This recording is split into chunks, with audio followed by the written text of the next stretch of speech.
Да. Почнуваме со дебатниот дел, како што кажавме, тука е Боби Бојчевски од Независниот синдикат на здравствени работници. Бојчевски, добро дојдовте во студио тест. Добро ве најдов.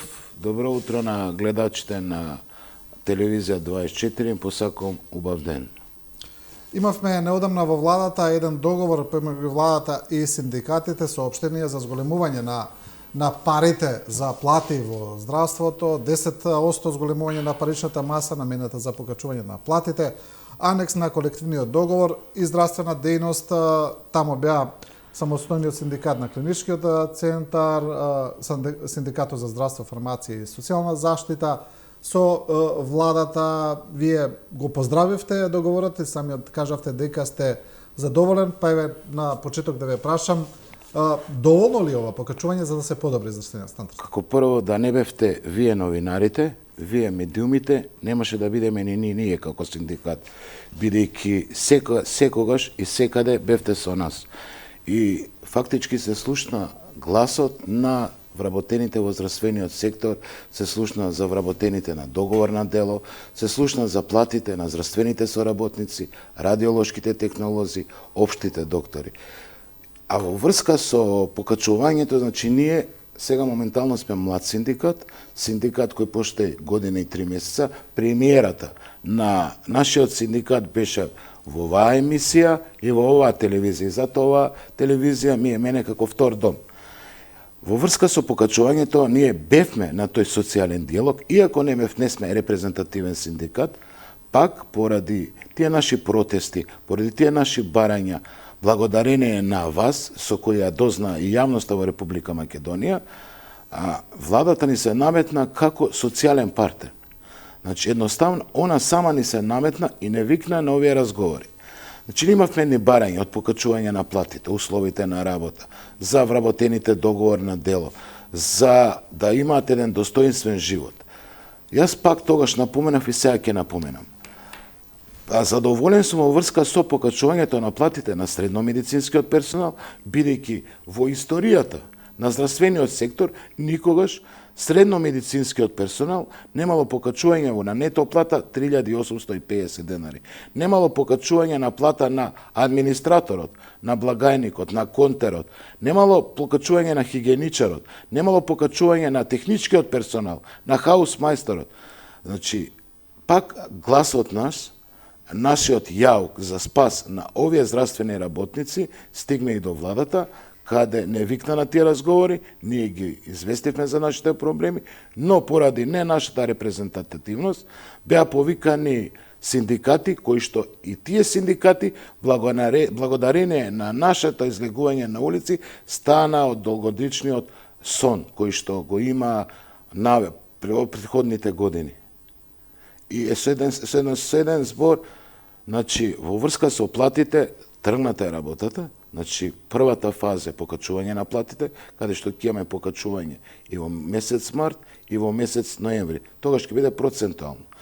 Втората фаза, за да знаат и гледачите и вработените во здравствениот сектор, е усогласување на колективните договори во здравствениот сектор.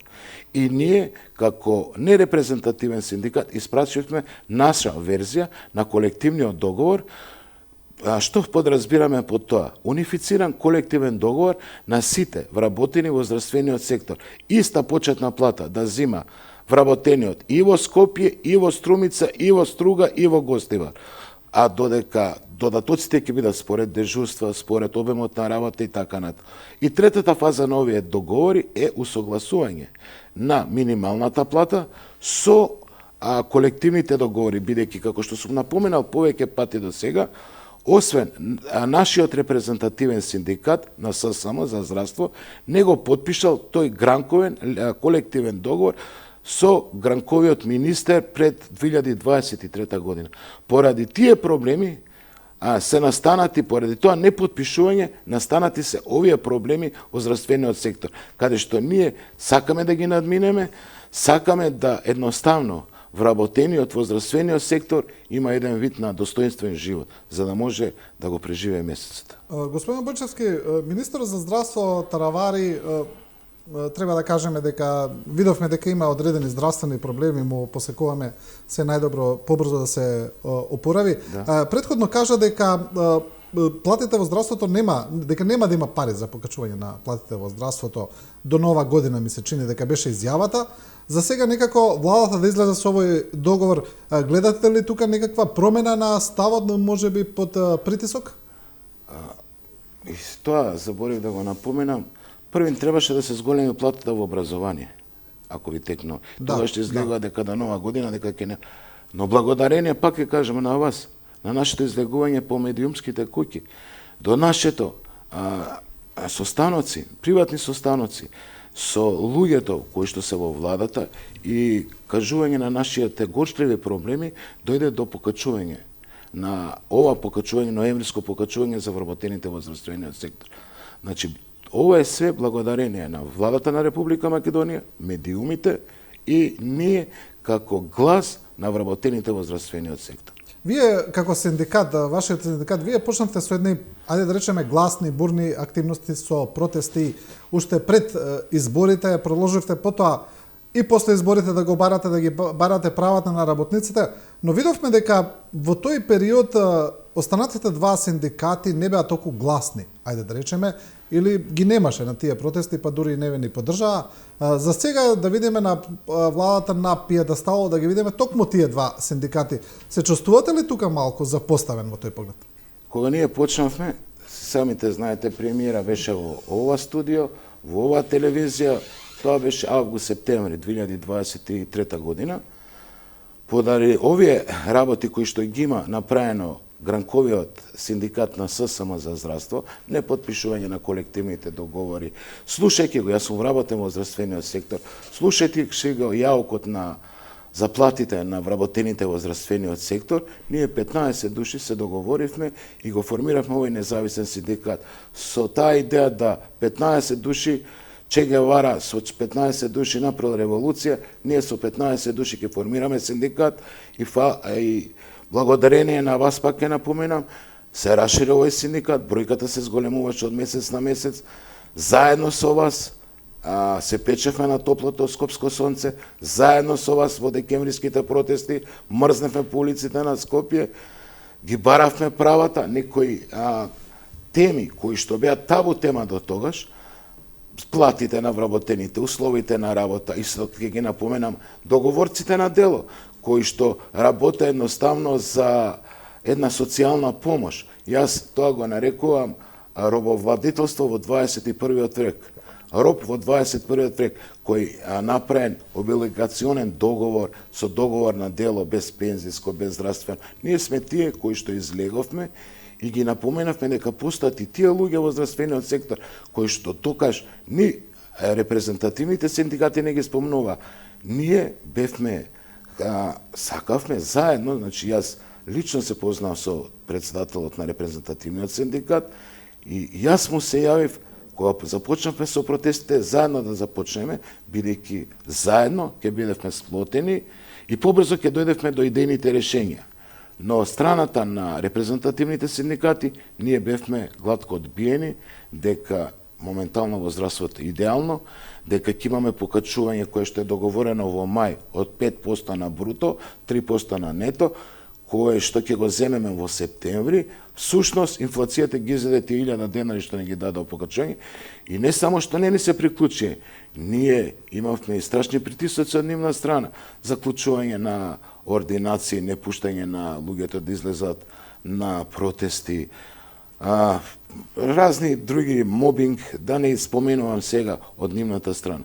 Ви кажам, они сака едноставно да ни одмогнат во овој процес за еден добар и достоинствен живот на вработените во секторот. Не ми одговоривте, се чувствувате ли обесправен што не бевте таму на тој подиум? Значи, обесправен, можам да се чувствувам кога ќе бидам репрезентативен. Значи, едноставно, они се ја добија, они се репрезентативни, благодарение на нашиот труд, благодарение на нашата пожртвуваност, они застана на пиедесталот. Борбата продолжува. Значи, борбата за репрезентативност е мала, но нашиот пат беше улицата, од каде што почнавме, од местото на владата, каде што ги почнавме протестите, и од таму и јас ги дадов изјавите, ако ви текнува. Да, добро, ги спомнавте и самите договорците на дело. Тој проблем се уште не е решен. Имаме најави за решение, но гледаме дека се уште конкретно решение немаме. Вие претходно зборувавте за овој проблем, значи имаме луѓе кои работат и над 10 години со договор на дело. Имаме именување на дел од нив во меѓувреме, но проблемот системски се уште не е решен. Дека ние не излеговме септември 2023, тие беа духове во здравствениот сектор. Ги гледавме само ние вработените во здравствениот сектор. Друг не знаеше дека постојат такви луѓе кои што работат без пензиско, без здравствено осигурување.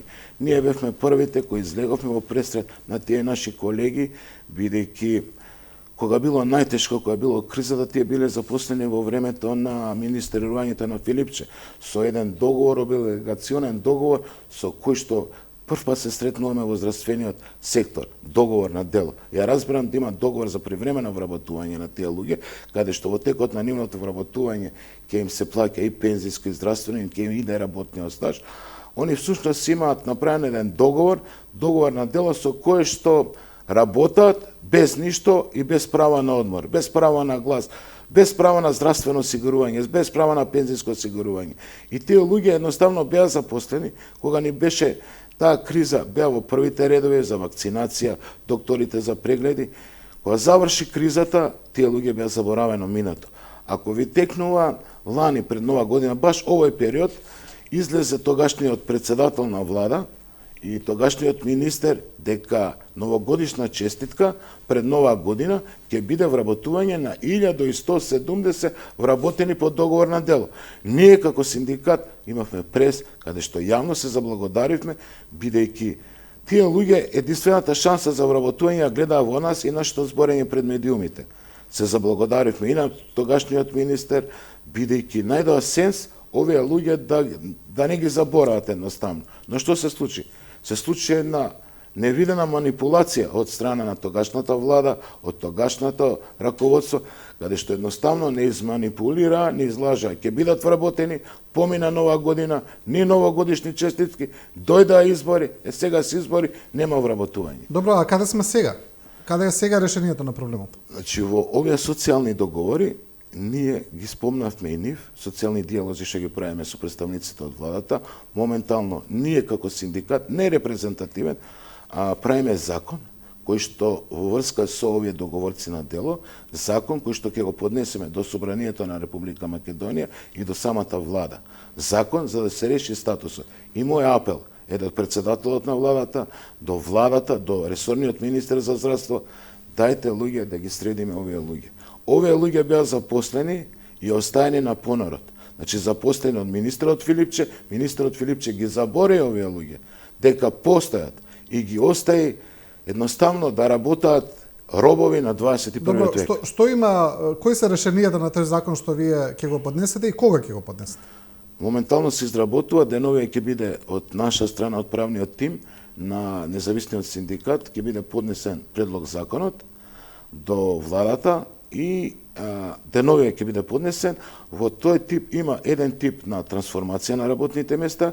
Законот како што беше до 2017 не ми текнува, каде што тие што имаат над 5 години работно искуство, да им се направи директна трансформација на работните места, или еден друг тип на вработување, каде што при вработување ќе се гледа минатиот стаж, искуството, однесувањето на работникот и така натаму. А тие што се под 5 години?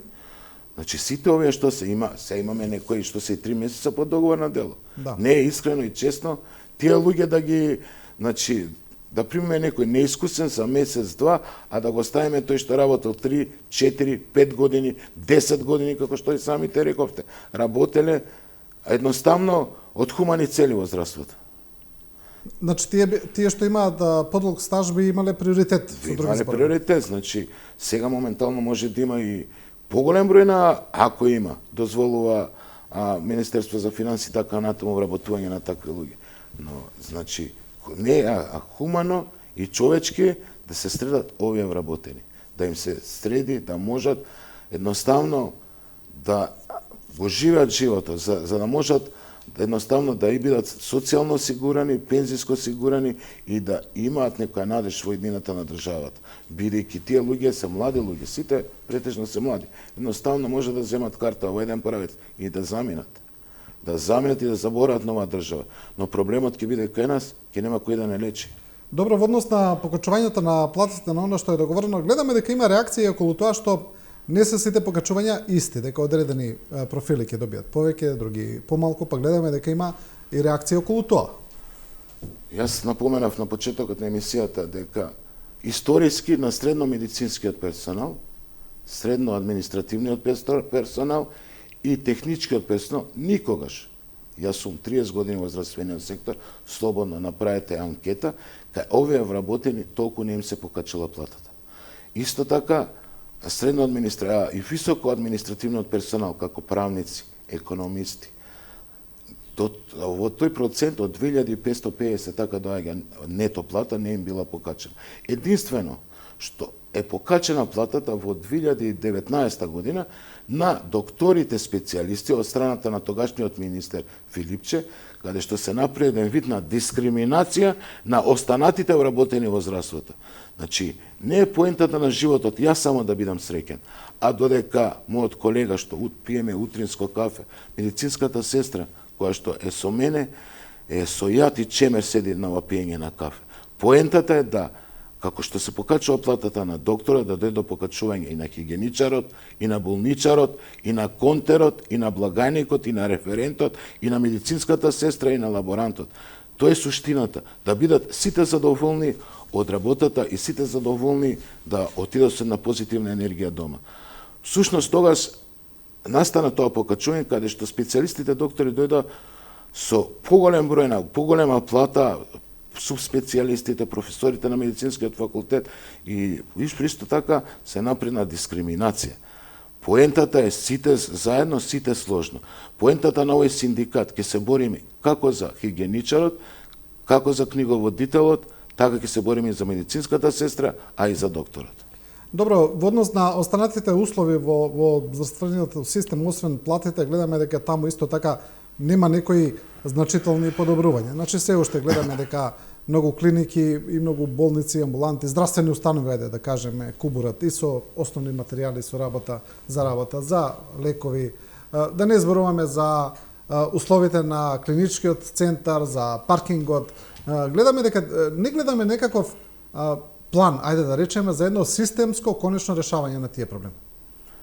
Значи, неделава требаше да имаме ние состанок како независен синдикат со министрот за здравство, за ние како искусни луѓе во здравствениот сектор со повеќе годишно искуство, во кои што имаме председатели од хирурзи, ортопеди до возачи на итна медицинска помош, за некоја визија за решавање на некои проблеми во здравствениот сектор, додека не се направи таа регионализација во Македонија, додека не се направи ново ресетирање во здравствениот сектор, ќе бидат овие проблеми и ќе се натоложуваат. Но не може преку ноќ да се реши и паркингот, не може преку ноќ да се направи таа опрема, да се купат тие инструменти, медицинска опрема и така нато. Потребно е време, потребно е разбирање и од страна на пациентите и од страна на граѓаните на Република Македонија.